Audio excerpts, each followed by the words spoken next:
Hi, everybody. Before we get to another great interview, we could really use your help. IMDb, which is the entertainment database, recently named the Too Opinionated podcast one of its top 100 podcasts.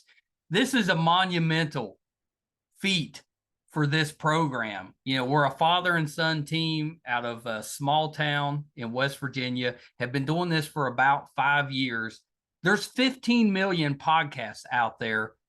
About 40,000 of those get to the point that they're listed on IMDb. Out of those 40,000 out of the 15 million, we were ranked number 82. Something that we're just immensely proud of. We're so thankful for our listeners, our watchers, our fans. Thank you so, so much. If you would like to help us out, and we're asking for it, please. It's easy. It's really easy. It's free. If you go to IMDb, that's imdb.com, look up Too Opinionated Podcast, and just take a look at the page. That's all you have to do. I mean, you're welcome to look at the cast, look at the episodes so you can kind of see who's been on the program. Do whatever you want. But even just bringing up the page, imdb.com, Too Opinionated Podcast, bring up the page, look at it. That helps us so much. So please, if you can do anything, we would really appreciate that. Our YouTube channel is MeisterCon Pod. Love to have your subscription there. It's also free. And you can also check out our website, meistercon.com, where you'll find almost 700 episodes, audio and video, available on there. There's also a terrific blog from Brett, and it'll let you know anything that we have going on in studio, if we're covering a convention, if we're going on location, anything that we have going on will be on the website, meistercon.com. Thank you guys so, so much. We appreciate you so much. I can't express enough how appreciative we are of all of you. We never expected to do as well as we have, and that's all because of you. Thank you so much. Enjoy that interview. Bye, everybody. Hi, everybody. Welcome to another edition of Too Opinionated. I'm so excited today. I've got actress Caitlin Carmichael with me. So welcome, Caitlin. Hey, thanks so much for having me. You're here. I am so happy to be here. You know, we had Sloan Morgan Siegel has been on the show with that, and you worked with Sloan for a long time on Dwight and Shining Armor, and we are basically family. Yeah, we never watched it until he came on the show. He actually grew up in West Virginia for a little while, so we had that kind of West Virginia connection. So we started watching it after he'd been on the show. It's a really good show. Well, thank you. Yeah. Thanks. We had so much fun. Thanks. We had so much fun making that show. It's like some of the best memories of my life with those people. And we have done so many weird and ridiculous things together that we'll be forever bonded from those moments, I think. Yeah. Does it make a difference doing a show when you're a little younger? So you know, you kind of make those, if you make those connections, do you tend to stay friends longer? Because, you know, we usually make our friends when we're going through our teenage and early 20s, you know, year, at least. Yeah, I think so. Some of my most formative years were spent with that cast, and Evan, Sloan, Joel, and Danielle. Like we're seriously all like family now, but I think definitely like the three of us, Sloan, Evan, and myself, as like the kids of the show. You know, we were all teenagers, or Evan was like 20 when it started, I think, and we all kind of grew up together in a sense. And when you film on location for a series, you're kind of sucked out of your life and transported into just being these characters all the time. So we all were each other's only company 24/7, and we just gossiped to each other and told each other about everything from our lives back home. Like like from dating histories to family life, like you get to know each other so well when you aren't leaving on the weekends to go hang out with your real friends outside of this. Like we became best friends, not saying only because we were forced to, but that being in close proximity with each other, we're all staying in the same hotel, we're neighbors. It's like living on the same college dorm floor with each other. Like, you have to become best friends. Yeah, well, you hope so, or else it's going to be miserable, working with them. That's true. Yeah, we were very lucky to have all gotten along so well, and I think we are all so different, but we all have very similar senses of humor, I think. So Yeah. it's so fun whenever we do a reunion. There's just constant hyperventilating and laughing and tears and on the table because someone is going off on some tangent. It just makes it like no time has passed. Yeah. Yeah, we had Danielle on as well, and she talked about how well the younger cast members got along. And I was like, oh, that's great. Because, as a fan, if the cast doesn't get along or the chemistry's off, we can tell. You can kind I of think so too. I think so too. Or unless there's some shows where like you wouldn't expect it at all, and I love reading about that too. Yeah. But we like drama. But for us, it was a really special bond that we all have. Like Sloan and Evan, they are both like my older brothers. Like we will be forever bonded for life. I haven't seen Sloan in, oh my gosh, it was earlier this year. We all did a little reunion brunch and got together. But yeah, it's been so long ago. I need to text him. It's put him on my mind. I was going to ask saw you if Evan. you had a group text that you use. We do. We have a group text with like all of our cast and the producers and directors. And then we have a group text with just the series regular cast members. And my mom is in the group text as well. And then Sloan and Evan and I have a group text that's probably just from 2020 of us like, want to hang out when we had nothing to do after set and hanging out. We were also in a very small town outside of Atlanta, and everything closed really early. So we pretty much had nothing to do but find things to do with each other, and that helped us get really close. Yeah, that's awesome. Yeah, it's really cool. So we made our own adventures and late night Target runs and fast food trips. Yeah, I love that. Well, so you've been doing this. I mean, you're fairly young still, but you've been doing this for a while. What made you want to get into the entertainment business? Acting's hard. Why'd you want to become an actress? I started acting when I was 3.5. I'm 19 now. It kind of fell into my lap in a weird way. My mom and grandma and I were on vacation in LA, and this man was interested in talking to me and saying she should be in movies. Sounds super creepy. I, for some reason, like the one outlier to the case where this man is still my commercial agent today. Awesome. My mom and I agreed to fly back and forth. Just, when is this ever going to happen to us again? It's a once in a lifetime opportunity.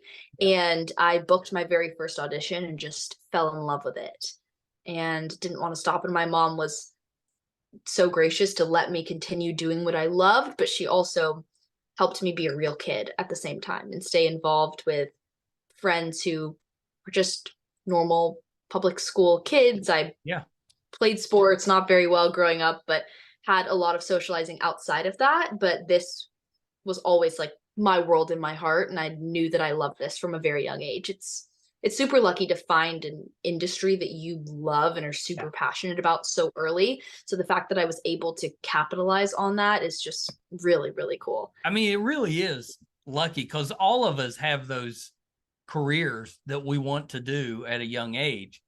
Most of us don't get to do them. We end up, life gets in the way. You end up doing something else. You're doing what you wanted to do.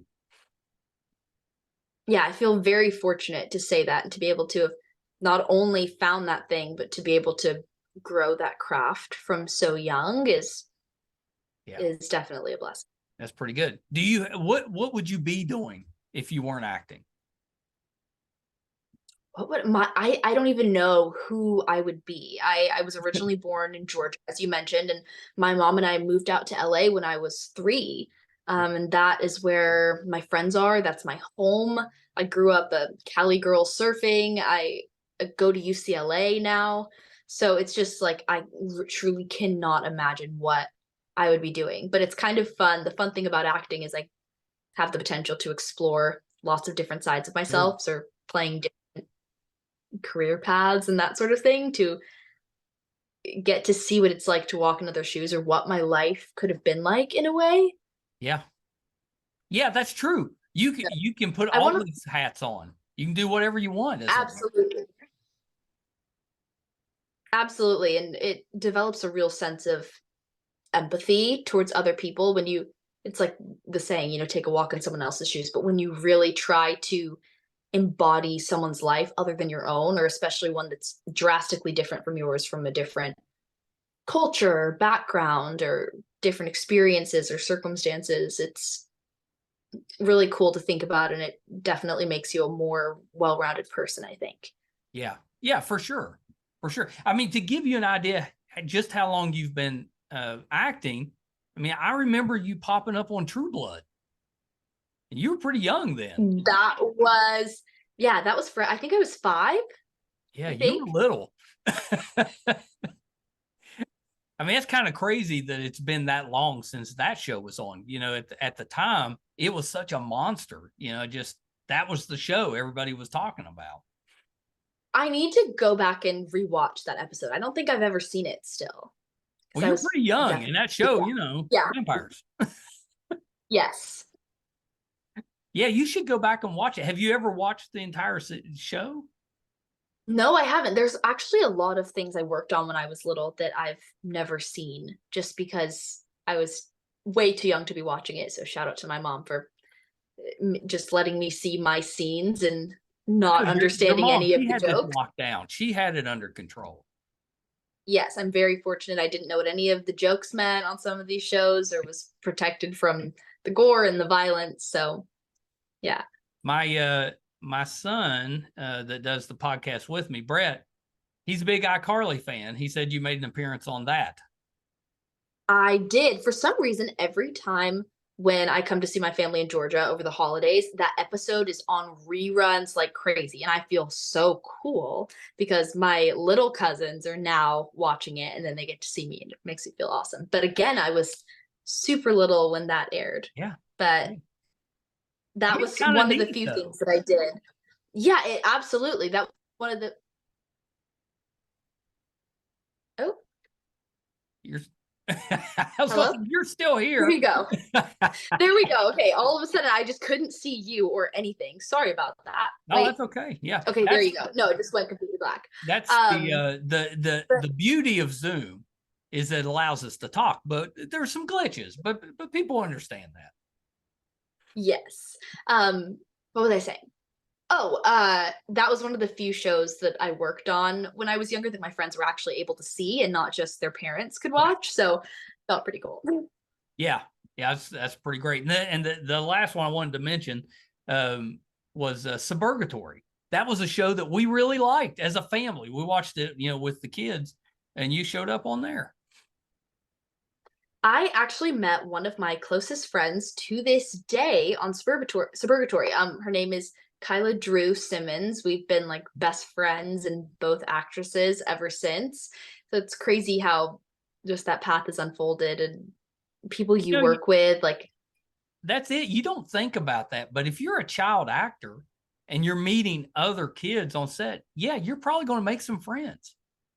That's kind of what you do. absolutely. And it Los Angeles becomes smaller and smaller and smaller, especially growing up in it, in a community of child actors. Everyone knows everyone. You wouldn't think that, but you do. It's kind of funny because Los Angeles is, I mean, like it has more people in Los Angeles than we have in the entire state of West Virginia. It's a big city. It is. But it's a small world there. Yeah.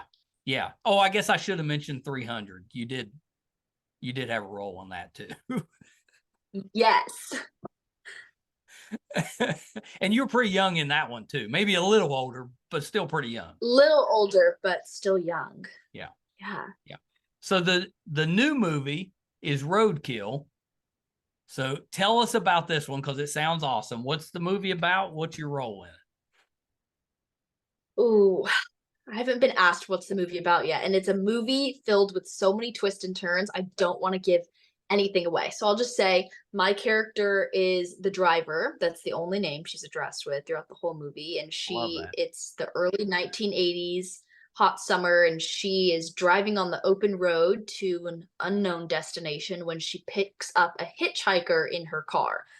Ooh. Dangerous idea. I know. Back in the 80s, though, we did Yeah. that nonsense.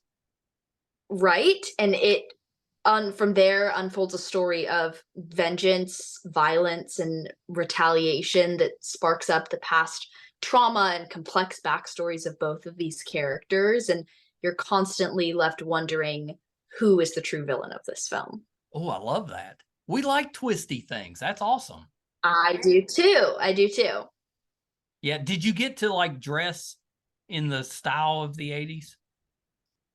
Yes, I had on my favorite were like these, they were black, chunky platform sandals, but man, were those difficult to do some fight scenes in. Did you have to train at all for the movie? Yes, actually, I worked with, I did a bit of my own training before, some pre-prep work before Right. I got to Panama City Beach. I actually, this is my first time ever doing firearm stunts. I had never held a shotgun or shot a gun before. In the movie life itself, I had shot a pistol, but totally different to do something so confidently and playing a character Right. who this is not her first rodeo whatsoever. So I actually called the stunt coordinator from Dwight in Shining Armor, and I was like, I just booked this role. I said yes.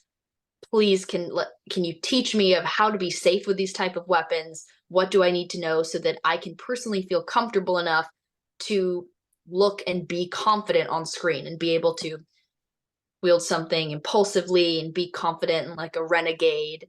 But I was like, people who have wielded these type of weapons will know when they see a 17-year-old girl if she's never held one before. So I knew I needed to do a bit of work in that area. And Chris Gann, the stunt coordinator who I mentioned, was so kind to take me out in LA and teach me the armory backside of what I would need to know before handling these weapons on a set. And then when I got to Panama City Beach, Warren and our stunt team there were so amazing to choreograph stunt routines for me, but I felt comfortable holding the weapons, having a basis of knowing what I was doing, worked on my aim, and That it made it makes sense because it's not just the shooting. You need to actually be comfortable enough that you know how to hold it correctly, even when you're, like exactly. just when you're relaxing. You don't want to have like a massive. You don't want to have like a massive kick. Well, and you're right. So, someone that's experienced with guns, they're going to know if they're going to know if you're holding it wrong, even when you're not getting ready to shoot. They're going to know. Right. And I had a little bit of leniency in the fact that my character is, at least in my mind, and I'm hoping Warren would back me up on this, but she's grown up teaching herself how to handle these weapons. So there was no formal technique, but what was important was feeling like I knew what I was doing, having that comfort so that I could be confident in those stunt scenes. And when I had that sense of authenticity with my character, it helped me embody her more, if that makes sense. It does. It does. Yeah, it makes perfect sense. Are you a good driver? Am I a good driver? I like to think I'm a good driver, but actually my very first car that I ever drove was on a set. So I have a bit of a track record with driving some fast cars in movies, but the driver's driving is like unlike anything I've ever seen. So some of these car chase scenes, I've never driven a car that fast, first of all, let alone on a open southern back road at night. Not a good idea. But she is a true renegade behind the wheel. Sometimes in LA traffic, I wish I could be the driver, just plow around everyone. We complain in West Virginia about the traffic, and it's nothing. You go out. You've never been on the 405 then. Yeah. I mean, you go out in LA and you're trying to get somewhere that's like 5 miles away. It might take you 45 minutes. Oh, yeah. It takes me to get from my house to campus. It's like 5 or 6 miles. It can take an hour and a half. Oh my gosh. That's brutal. It is. Are you what are you listening to? Are you listening to music, podcast? What are you listening to while you're driving? What am I listening to while I'm driving? I'm a big music girl. I love old music. I like 70s music a lot. My music taste is kind of all over the place. If I'm just depending on my mood, I think. But I've been trying to get into listening to audiobooks. That's something I want to start this year, to listen to Me audiobooks too. while I drive. I've been working and reading scripts, and in my downtime then I was reading a lot for school, and I could never find it in myself to just sit and pick up a book when I was bored, but I can still get my reading in and that creative sparking of ideas by listening to it when I'm stuck in traffic. And I can make so much progress on a book when I sit in traffic for an hour and a half. So yeah, I'm doing I love to read. So I grew up reading, but as I've gotten older, my eyes just get tired really quick. So I've kind of gotten away from reading, and I missed it. So that's what I'm doing, the same thing. I'm trying to do the audio books, and so far kind of enjoying it. It takes you a little while to get used to it because your mind tends to wander and stuff. You got to pay attention. But yeah, they're pretty enjoyable. And in a car, it makes the trip go quicker.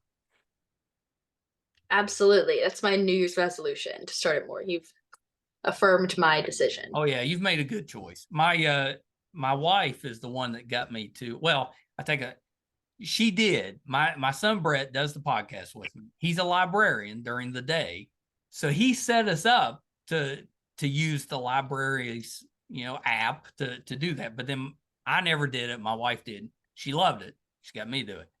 But she listens to it at over twice the speed. So it just sounds like gibberish to me, but she's actually comprehending it. Over time, she's slowly increased the speed to now she's getting through, a book maybe 2.5 times quicker with that. Wow. I know. I'd try it sometime. Turn the speed up to twice the speed and see if you can pay attention to it. It just sounded like gibberish. I'll work myself up to that. I would feel so much more productive. Well, that's it. She's like, I'm getting through a book every couple of days. I'm like, yeah. What are you retaining? That's exactly what I was going to say. Like, well, good for you, but I'm wondering, although she probably would retain it. If you asked me after read, I'd be a mess. Yeah, we did. We drove to Philadelphia last week, and it's about an 8-hour drive. So we listened to it was Stephen King, The Mist. Stephen King, The Mist. Really good. Really good. But it's very intense. And so we got into traffic as we got close to Philadelphia. And just as the book started really getting kind of, a lot of tension, and it stressed us out a little bit. We had to turn it off for a little while because we're all, kind of nervous. And then we got in traffic. Yeah, I need to focus. Yeah, I was just like, so we had to finish it later. We couldn't finish it on the road. Is there a genre, and probably not at this point, but is there a genre you haven't got to do that you would like to try? It's a tough question. Yeah, because you've done most of them. I haven't. I've done a lot in the horror thriller space, which I love, and I always have a guilty pleasure for doing that. I feel like doing a coming of age movie would be really fun now that I'm a bit approaching more mature roles. Like now that I'm 18, roles have a bit more of complexity and dimension to them. A true like coming of age film in the Lady Bird type genre that's a really like evolution piece would be really cool. I've done some character driven stuff like that when I was a bit younger, but I feel like there's a lot more room to grow and explore those sides of myself coming from a bit more years of maturity, looking back on those experiences that I had in high school from a gaze of retrospect a bit more, that I would be a bit more equipped to understand that type of experience. Yeah, because you're at the perfect age for that. Yeah, we need. Yeah, or something like I would love to do like a book to movie adaptation. Definitely, I'm a big reader. I loved the new Hunger Games movie. That was just good? Phenomenal. Yeah, we haven't got to see it. Phenomenal. Yeah, I heard that too. Yeah, I'm excited to see it. It was so great. I need to go read that book. Maybe that'll be my first car drive audiobook. Yeah. I think a period piece would be good. That is a fantastic answer. I don't know why I didn't say that actually, but I've auditioned for a few period pieces that I loved. There's always really interesting stuff in that realm of like a true period piece of like 1800s and past. I'm thinking Yeah, like that something Victorian. would be really cool.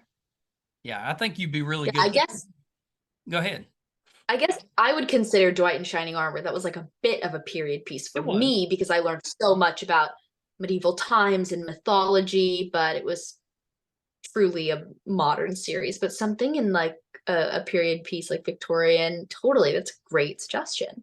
I think the 70s. You said you like the 70s music. If you could do a period I piece in the 70s, it would be like you get to wear bell bottoms and stuff. How awesome would that be? I start off Roadkill and some bell bottoms. See, They're awesome. I mean, the 80s to me, everybody looked kind of rough because the fashion was crazy and the hairstyles were nuts. We all looked kind of, back then I actually had, pretty full 80s hair. But the 70s, that's some good looking clothes. So bell bottoms, that type of stuff, that's some good stuff. Yeah, Roadkill is early 80s, so it has Yeah, a bit of 70s you have flair. overlap there. Totally. Yeah, they're coming back. Bell bottoms are coming back, but I always kind of missed them when they went away. That's a good look. Did you still keep them in your closet? No, and honestly, I'm always I wish I'd kept those and parachute pants. I wore parachute pants all the time in the 80s. I should have kept those too.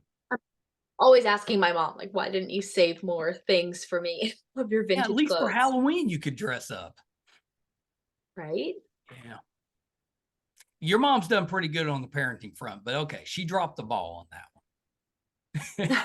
I will tell her you said that.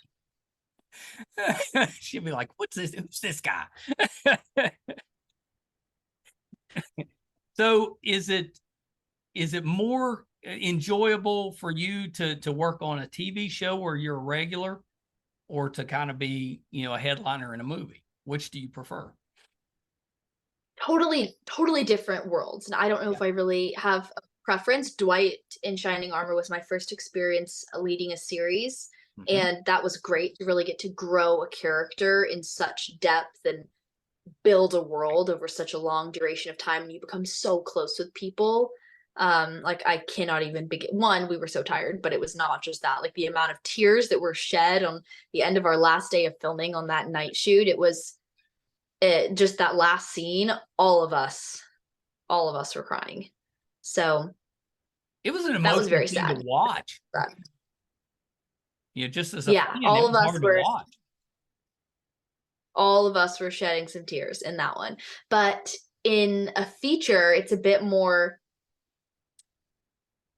intense, fast paced, and it gives you room to explore a lot of different roles, I guess, and have more variety in the projects that you're working on.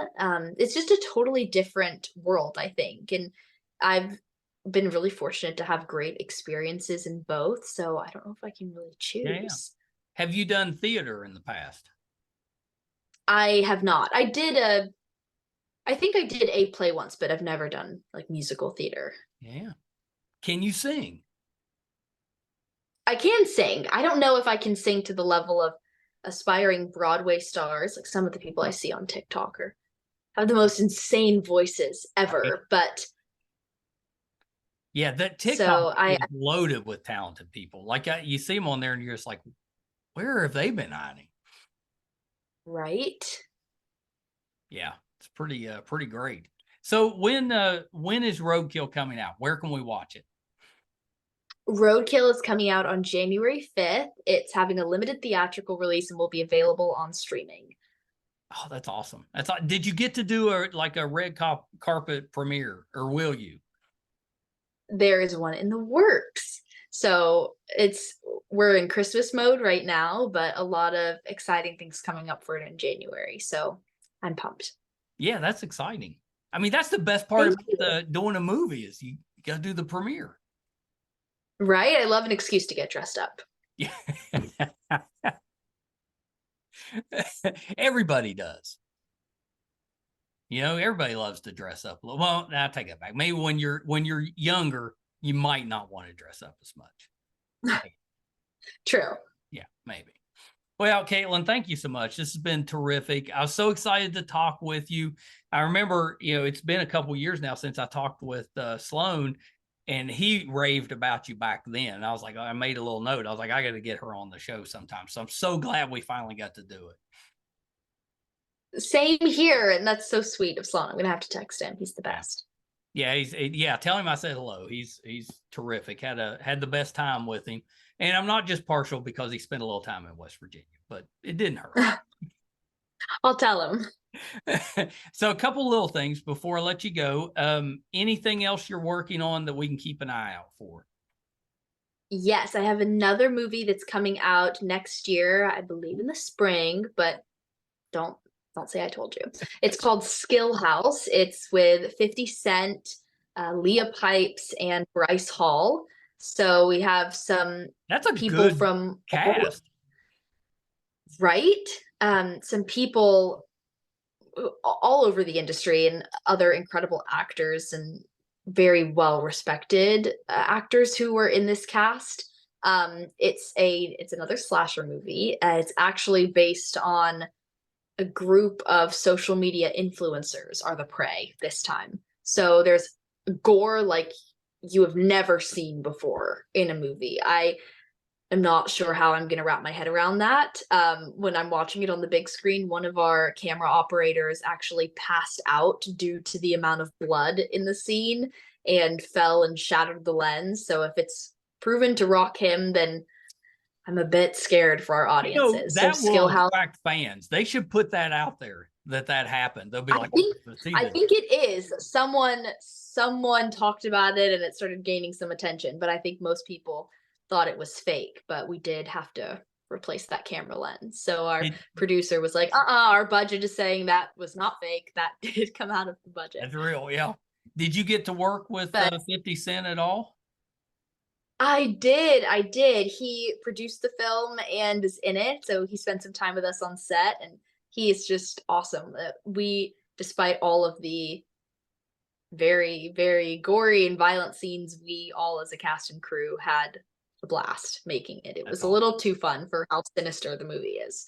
But so Skill House will be coming out in 2024 as well.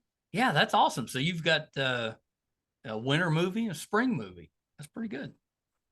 Yeah, hopefully. Fingers crossed. Yeah, that's awesome.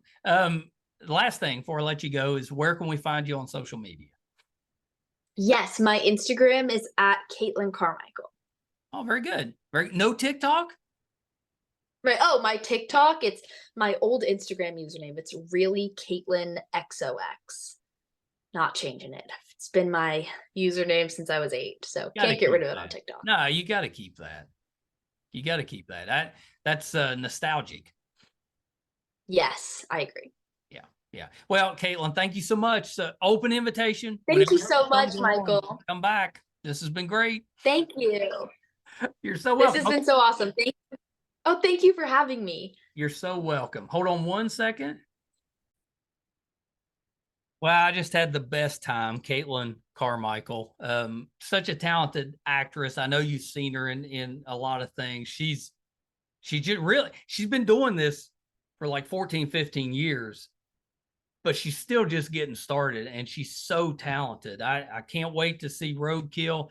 Can't wait to see what she has coming up next. So please support her. Roadkill comes out January 5th. I think it's hitting theaters first. It may be simultaneous with the streaming release, but just keep an eye out for that one. She plays the driver. I can't wait to see it. I think it's going to be terrific. I think we got to hit on everything that I wanted to with her. She did make an appearance on NCIS Los Angeles, of course. Played Gia, I think, but she was really good in that one as well. And she was also on this show that I really liked, but it didn't really get a chance to make it. It got cut down too soon, but it was called Deputy, and she spent or appeared in an episode of that, and I think she played. I think she was a girl named Tulsa, if I remember right. But she was on that. She was on The Good Doctor. She had a couple episodes on The Mick. Of course, she's been on Young Sheldon as Veronica. Loved her on that. She made an appearance on Agent Carter. You know, big comic book guy, so enjoyed that. And she was also on Z Nation. Oh, Sunny in Philadelphia when she was younger, and Dexter as well when she was younger. It's amazing how long she's been at this. Really, really talented actress. Hope you enjoyed that. Thank you so much for tuning in again this week. Definitely don't take you for granted. Can absolutely use your support if you're new to us and you'd like to help us out, or if you're old to us and you haven't lended us your support yet. We'd love to have it. Couple easy ways to do it. They're both free. If you prefer to watch, our YouTube channel is MeisterCon Pod. Please just subscribe. Really helps us out. It's free. If you're a listener, wherever you're listening at, just subscribe there. That helps us as well. IMDb, which is the entertainment database, imdb.com, recently named us a top 100 podcast. There's 15 million podcasts out there, so to hit a top 100 list, especially with IMDb, pretty unbelievable for us. So we're so grateful for that. Easy way to help us is to go to imdb.com, look up the Too Opinionated podcast, and that's it. As soon as you bring the page up, it helps us. Just that traffic on the page. We've had 702 episodes and counting, and you can look on there and it'll tell you exactly who's been on the show. I guarantee you'll find a ton of people that you're fans of. So please check us out there. Our website, you can watch all 702 episodes or listen. So audio and video. Our website is meistercon.com. So check us out there. If we're doing anything in studio, if we're going on location, if we're covering a convention, it'll all be on the website, meistercon.com. Thank you guys so much. Till next time. Bye, everybody. Hi, everybody. I'm once again here to ask for your support. It's been a big year for the Too Opinionated podcast. Back in February, we got to live out a dream, moderate for William Shatner here in our hometown. In May, we passed 100,000 downloads on our YouTube channel, and we followed that up in June with 50,000 downloads on the audio side. We recently posted our 600th episode, which is pretty good volume for just a father and son operation. You know, not too many podcasts can keep that volume up. We've been doing this now for 4.5 years, 600 plus episodes. We recently hit 1,000 subscribers on our YouTube channel, which is a really big deal for us because we've always gotten the views, but have struggled to get people to subscribe. So that 1,000 was a big deal for us. And best of all, we were recently named one of the top podcasts on IMDb, which is the entertainment database. You know, those that are ahead of us, we came in at number 82. Those that are ahead of us are bigger companies like Disney, mostly Marvel, and Joe Rogan, that type of podcast. So for us, being just a small West Virginia father and son podcast, to be in the top 100 out of 15 million, it's a pretty big deal for us. So thank you for everything you've done for us so far. Got a couple little ways, though, that you can help us, and they're free, and they're really easy. If you haven't checked out our YouTube channel yet, please go to YouTube. It's under MeisterCon Pod. Just hit subscribe. It's free. Doesn't cost you anything. Really helps us a ton. And maybe even more important, if you could go to imdb.com, look up the Too Opinionated podcast, and just look around the page. Just having that traffic on the page really helps us out. So that's a couple easy ways that you can support us, even if you're not listening or watching all of the time.